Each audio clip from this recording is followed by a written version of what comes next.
11 ঘন্টা পর নিয়ন্ত্রণে এসেছে কেরানীগঞ্জের জাবালে নূর টাওয়ারের আগুন। এতে পুড়ে গেছে ভবনটির বেসমেন্টে থাকা সামগ্রী। কোনো হতাহতের খবর পাওয়া যায়নি।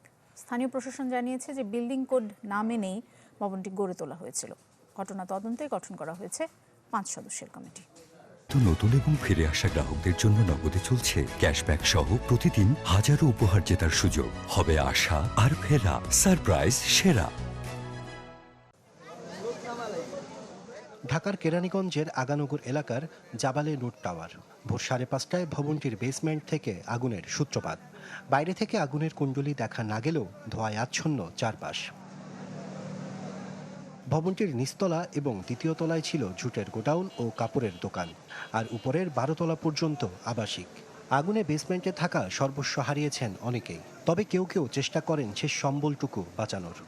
ফায়ার সার্ভিস মোটামুটি আগুন নিয়ন্ত্রণে নিয়ে এসেছিল, ওই হিসাব করে আর যাই নাই, কারণ মাল বাইর করলে ঝামেলা। এক একটা দোকানে কমসে কম 20 লক্ষ টাকা করে মাল আছে, দোকান আছে প্রায় 200-250 উপরে।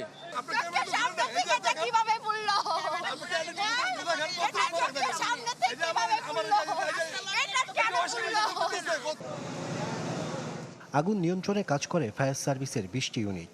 অতিরিক্ত ধোঁয়ায় বেশ বেগ পেতে হয় আগুন নেভাতে। এরপর ভবনের 45 জন বাসিন্দাকে উদ্ধারও করেন তারা।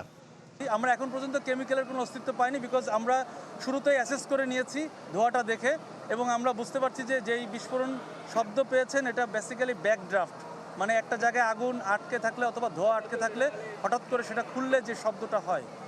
এদিকে উপজেলা প্রশাসন জানায় গ্যারেজের জায়গায় করা হয়েছে গোডাউন। ঘটনা তদন্তে গঠন করা হয়েছে 5 সদস্যের কমিটি। এই বিল্ডিংয়ের গ্রাউন্ডে এইখানে গ্যারেজ থাকার কথা, সেইখানে গোডাউন এরা তৈরি করেছে। এটাও আমরা দেখতে পাচ্ছি আইনের ব্যত্যয় হয়েছে।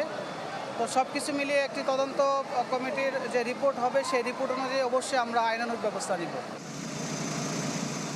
বিশাল এই ভবনটিতে কোনো প্রকার বিল্ডিং কোড মানা হয়নি বলেও জানায় উপজেলা প্রশাসন।